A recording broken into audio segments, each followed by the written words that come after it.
suis crevée, moi. Ce séjour de voile m'a épuisée. J'ai plus d'énergie. Je crois que tu vas faire la vidéo toute seule. Oh non, pas encore. T'as intérêt à récupérer ton énergie, et vite. Oula, pour nous les animaux, c'est pas si simple d'avoir de l'énergie. On ne se contente pas de se dorer la pilule au soleil. Comme toi, à ta semaine de voile. Ouais, non, rien à voir. Mais allez, on va parler de ça. De la semaine de voile? Mais non, on va voir comment les animaux comme nous récupèrent leur énergie.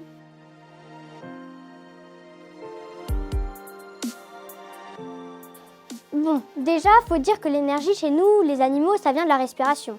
T'es sûr? Oui, mais attention, pas la respiration comme tu le penses. Prendre de l'air Inspirer, ou rejeter de l'air, expirer. ça c'est la ventilation. Faut pas confondre avec la respiration. C'est important? Un peu, c'est juste pour pas se mélanger. Mais en vrai, tant que Monsieur Neveu n'est pas là, c'est pas très grave.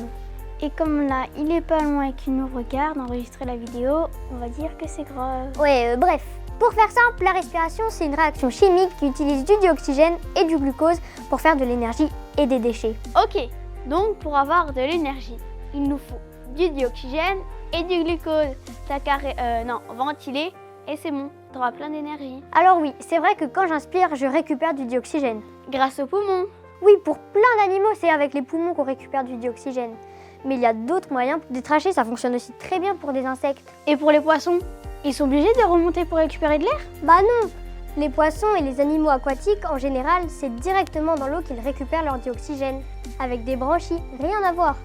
Bon, donc, le dioxygène, c'est fait. Mais pour que nos organes respirent, t'as dit qu'il fallait aussi du glucose? Oui, le glucose, c'est un nutriment.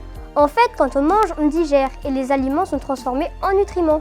Et ça, c'est grâce à l'estomac et aux intestins. C'est eux qui transforment les aliments avec leurs enzymes. Oui, mais attention, en fonction de ce qu'on mange, on n'est pas fait pareil. Comment ça? T'es pas faite pareil que moi? Bah si, mais je parlais des différentes espèces. Les animaux, contrairement aux végétaux, doivent manger de la matière organique. Des êtres vivants, quoi. Ou qui étaient vivants. Ouais, tu chipotes. Par exemple, un lapin ne mange que des végétaux. Oui, il est phytophage. On dit pas herbivore parce que les herbivores, c'est les animaux phytophages qui mangent de l'herbe. Et le lapin, ça mange des carottes. Ouais, donc les phytophages ont souvent un estomac et un sécom très gros. Ça les aide à digérer les végétaux. Un sécom? Oui, c'est le nom scientifique. Nous, on a une petite trace de sécom, c'est l'appendice, et ça nous sert plus du tout à digérer. Donc, on n'est pas des phytophages. Non, mais on n'est pas non plus des zoophages. C'est ceux qui mangent d'autres animaux. On pourrait dire carnivores, mais bon. On est des omnivores. On a un estomac qui n'est pas aussi petit que celui des vrais zoophages. Mais on n'a pas de sécom non plus. On mange de tout. Si je comprends bien, le système digestif des animaux est adapté à ce qu'ils mangent. C'est ça, et leur façon de récupérer le dioxygène dépend de là où ils vivent.